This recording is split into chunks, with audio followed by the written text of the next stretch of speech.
श्री रामकृष्ण लीला प्रसंग स्वामी शारदानंद जी द्वारा लिखित पाठ संख्या 267। भक्तों के साथ श्री रामकृष्ण देव सन 1885 ईस्वी। इसी समय एक दिन श्री रामकृष्ण देव श्रीयुक्त राखाल को साथ लेकर कामार हाटी में गोपाल की माँ के समीप उपस्थित हुए। दिन के 10 बजे होंगे। कारण यह था कि एक दिन स्वयं अच्छी तरह रसोई बनाकर श्री रामकृष्ण देव को भोजन कराने की गोपाल की माँ की विशेष इच्छा हुई थी। श्री रामकृष्ण देव को देखकर बुढ़िया के आनंद की सीमा न रही। जो कुछ संग्रह करना संभव हो सका उसी से उनको जलपान कराया। फिर बाबू लोगों की बैठक में अच्छी तरह से बिस्तर बिछाकर उन्हें बैठाकर वे कमर कसकर रसोई बनाने में लग गईं। भिक्षा आदि के द्वारा उन्होंने विभिन्न प्रकार के अच्छे पदार्थ जुटा रखे थे। नाना प्रकार के व्यंजनादि बनाकर मध्याह्न के समय उन्होंने श्री रामकृष्ण देव को अच्छी तरह भोजन कराया तथा अंदर महल के दुमंजिले पर दक्षिण की ओर के कमरे में अपनी रजाई तथा उस पर एक धुली हुई चद्दर बिछाकर उनके आराम करने की व्यवस्था कर दी। श्री रामकृष्ण देव भी उस पर लेटकर विश्राम करने लगे। श्रीयुक्त राखाल भी उनके पास सो गए, क्योंकि राखाल महाराज या स्वामी ब्रह्मानंद जी को श्री रामकृष्ण देव ठीक ठीक अपनी संतान की तरह देखा करते थे तथा उनके साथ सर्वदा उसी प्रकार का व्यवहार किया करते थे। गोपाल की माँ को के निमंत्रण पर श्री रामकृष्ण देव का कामारहाटी के बगीचे में उपस्थित होना तथा वहाँ उन्हें प्रेत योनि का दर्शन मिलना। उस समय वहाँ श्री रामकृष्ण देव को एक अद्भुत दर्शन प्राप्त हुआ। उनके स्वयं के श्रीमुख से सुनने के कारण ही यहाँ पर हम उसे कहने का साहस कर रहे हैं, अन्यथा उसके उल्लेख करने की हमारी इच्छा नहीं थी। श्री रामकृष्ण देव को दिन के समय तथा रात्रि में बहुत ही कम नींद आती थी, इसलिए वे चुपचाप लेटे हुए थे, किंतु उनकी बगल में राखाल महाराज सो चुके थे। श्री रामकृष्ण देव का कहना था, उस समय एक दुर्गंध निकलने लगी। तदनंतर मैंने देखा कि उस कमरे के कोने में 2 मूर्तियां खड़ी हैं। उनकी आकृति अत्यंत कुत्सित है तथा बाहर की ओर उनके पेट की अतड़ियाँ लटक रही हैं और उनके मुंह, हाथ, पैर इत्यादि जैसे मैंने एक बार मेडिकल कॉलेज में मनुष्य का अस्थिपंजर देखा था, ठीक उसी प्रकार के हैं। मुझसे अनुनय विनय पूर्वक वे कहने लगे, आप यहाँ क्यों आए हैं? यहाँ से चले जाएं। आपके दर्शन से हमें बहुत कष्ट हो रहा है। इस तरह वे एक ओर अनुनय विनय कर रहे थे, दूसरी ओर राखाल सो रहा था। उनके कष्ट को देखकर बटुआ तथा अंगोछा लेकर चल देने के लिए मैं उठ ही रहा था कि राखाल जग उठा और मुझसे कहने लगा, अरे यह क्या, आप कहाँ जा रहे हैं?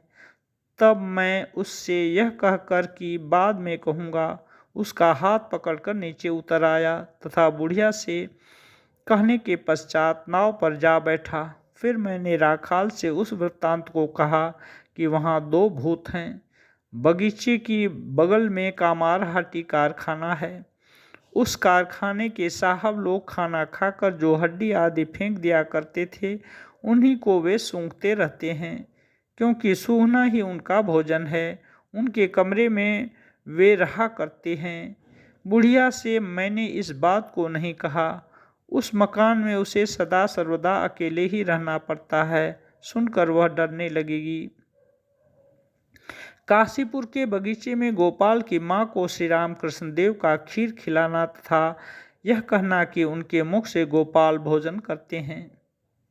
कलकत्ते से जो रास्ता बाजार की ओर गंगा के किनारे होता हुआ पुल को पार कर सीधा वारानगर बाजार तक गया है, उसी रास्ते पर मोती झील तथा कलकत्ते के प्रख्यात धनी मोतीलाल झील के बगीचे के सम्मुख अवस्थित झील है। मोती झील के उत्तर का भाग जहाँ रास्ते से के साथ मिला है, उससे पूर्व की ओर रास्ते के दूसरे किनारे पर ही रानी कात्यायनी यानी लाला बाबू की पत्नी के दामाद स्वर्गीय कृष्णलाल घोष का उद्यान गृह है। वहीं पर 8 महीने तक यानी सन 1885 ईस्वी दिसंबर के मध्य से लगाकर सन 1886 ईस्वी अगस्त के मध्य पर्यंत रहने के बाद भक्तों के स्थूल नेत्रों के सम्मुख से श्री रामकृष्ण देव अंतर्हित हुए थे। वही उद्यान उनके भक्तों के निकट काशीपुर के बगीचे के नाम से प्रसिद्धि प्राप्त कर उन लोगों के हृदय में न जाने कितने प्रकार के हर्ष शोक का उदय कराता रहा है। आप यह कह सकते हैं कि श्री रामकृष्ण देव तो उस समय रोग शैया पर पड़े हुए थे। ऐसी स्थिति में हर्ष का उदय होना कैसे संभव था? इसमें संदेह नहीं कि आपात दृष्टि से रोग शैया अवश्य थी, किंतु श्री रामकृष्ण देव के देव शरीर में उस रोग के बाह्य विकास ने उनके भक्तों को विभिन्न रूप से श्रेणीबद्ध तथा परस्पर सम्मिलित कर एक ऐसे अदृष्टपूर्व स्नेह संबंध में आबद्ध कर दिया था जिसे कहकर समझाना संभव नहीं है।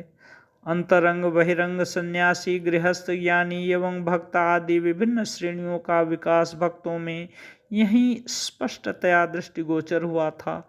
साथ ही वे सभी एक ही परिवार के अंतर्गत हैं, इस धारणा की भित्ति भी यहीं पर प्रतिष्ठित हुई थी। कितने ही व्यक्ति इस बगीचे में उपस्थित हो धर्म लोक की अपरोक्षानुभूति प्राप्त कर धन्य हुए थे, इसकी सीमा निर्धारण करने में कौन समर्थ है? साधना करते हुए श्रीयुक्त नरेंद्रनाथ को इसी स्थान पर निर्विकल्प समाधि का अनुभव हुआ था। नरेंद्रनाथ प्रमुख 12 बाल भक्तों को श्री रामकृष्ण देव के श्रीहस्त से गैरिक वस्त्र प्राप्त हुआ था और यहीं पर सन 1886 ईस्वी की 1 जनवरी को अपराह्न के समय 3 से 4 बजे के बीच उद्यान मार्ग में अंतिम बार परिभ्रमण करने के निमित्त उतरकर भक्तवृंद को देखकर श्री रामकृष्ण देव को अपूर्व भावावेश हुआ था तथा उन्होंने यह कहा था कि तुम लोगों से मैं और क्या कहूँ, तुम सबको चैतन्य हो एवं सबके वक्षस्थल को अपने श्रीहस्त के द्वारा स्पर्श करते हुए श्री रामकृष्ण देव ने उनमें प्रत्यक्ष धर्म शक्ति का संचार किया था। दक्षिणेश्वर की तरह वहाँ भी प्रतिदिन अगणित स्त्री पुरुष एकत्रित होते थे तथा श्री माता जी श्री रामकृष्ण देव के भोजनादि बनाने तथा सेवा कार्यों में नित्य रत रहती थीं। गोपाल की माँ आदि श्री रामकृष्ण देव की भक्त महिलाएं भी उनके समीप उपस्थित हो श्री रामकृष्ण देव तथा उनके भक्तों के सेवा कार्य में सहायता किया करती थीं तथा कोई कोई रात में भी वहां पर रह जाया करती थीं। अतः काशीपुर उद्यान में भक्तों के अपूर्व समावेश की पर्यालोचना कर हमें यह प्रतीत होता है कि जगदम्बा ने किसी अदृष्टपूर्व महान उद्देश्य की पूर्ति के निमित्त ही श्री रामकृष्ण देव के देव शरीर में व्याधि का संचार किया था। वहाँ पर श्री रामकृष्ण देव की नित्य नवीन लीलाओं तथा नवीन नवीन भक्तों के समागम को देखकर एवं श्री रामकृष्ण देव की सानंद मूर्ति तथा नित्य अदृष्टपूर्व शक्ति प्रकाश का दर्शन प्राप्त कर बहुत से पुराने भक्तों की भी यह धारणा हुई थी कि लोकहित के निमित्त ही श्री रामकृष्ण देव ने रोग का मानो दिखावा किया है। इच्छा होते ही वे इस रोग को दूर कर पहले की तरह स्वस्थ हो उठेंगे।